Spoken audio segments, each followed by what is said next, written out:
So this is a really simple web and email content approval proof of concept I built out for a prospect. And the way the workflow works is that the user actually initiates it with a form where they actually paste in their HTML content and it goes to a manager for approval.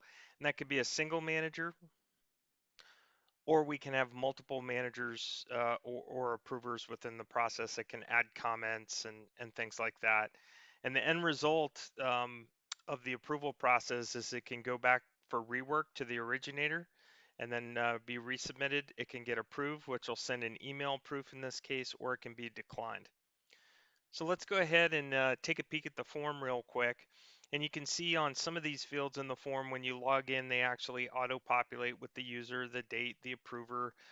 I can come in and pick the type of content that I'm submitting, and I could auto-adjust the approval process for this using, dynamic rules within the workflow.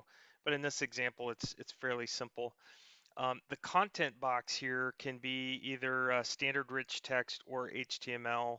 I'm going to go ahead and paste in an HTML page that I actually found on the web, just a real simple HTML. I can come in and in this example,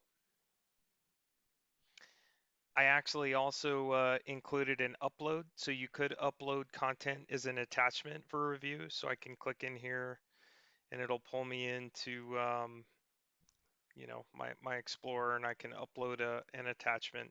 And then we've got a content comments section. And when I click add a new row, you can see it auto populates the owner. I can come in and say this is for the chapter email campaign, if I can spell.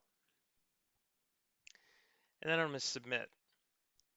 So when I submit this, it's going to kick off a workflow and start the approval process.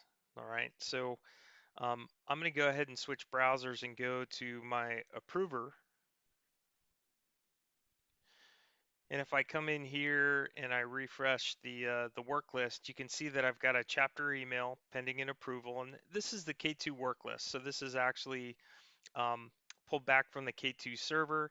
In this example, it's embedded within SharePoint, but we can also have a standalone web address that we can tap into, or URL. So in this example, we'll go ahead and open it. And through the flyout menu, I could auto approve it, rework, decline it, look at the actual visual representation of the process, or sleep, delegate, as well as share the task. But in this example, we're going to go ahead and open it. And you can see all the information remains repopulated. I can see any of the comments that have been passed down, as well as view the attachment if I'd like to. I can add a new row, and you can see it auto-populates Bob's information. We'll come in here and say, this is not good, rework. Okay, so I can add a new comment. I can come down here, and in this example, we're going to go ahead and choose to rework. So it's actually going to go back to the originator, route it back. And the reason why I'm doing this is to give you a feel for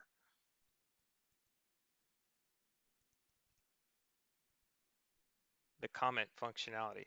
So let's go ahead and log in as the originator. We're going to log into to SharePoint so we can actually see the work list.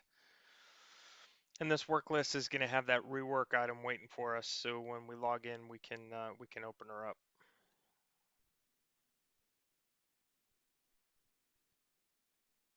Okay, so here's that originator rework. I come in, open the form. Once again, I'll see all the original information as well as any of the comments that have been posted. You can see I accidentally posted a blank comment. I could put in some validation there to make sure that that comments are filled as well as fields, but this is just a proof of concept. So let's say I made my changes and I'm going to resubmit it and send it back to the manager. All right, so now Bob, if I click restart or refresh, is now going to have that item sitting there. I'm going to go ahead and approve it. Okay, so you can see through the flyout menu, I went ahead and approved it. Remember that our last workflow step in that particular example is an email to the originator.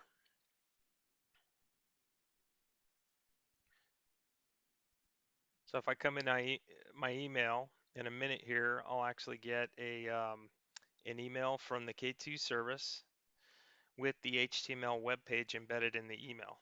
Okay, so this is an example of how you could do some really neat things. Obviously, this is just a proof. You do have the ability as well to dynamically send emails or link into using a web service API, maybe some other type of service. So just an example. You have any questions, give us a shout at K2. Thanks.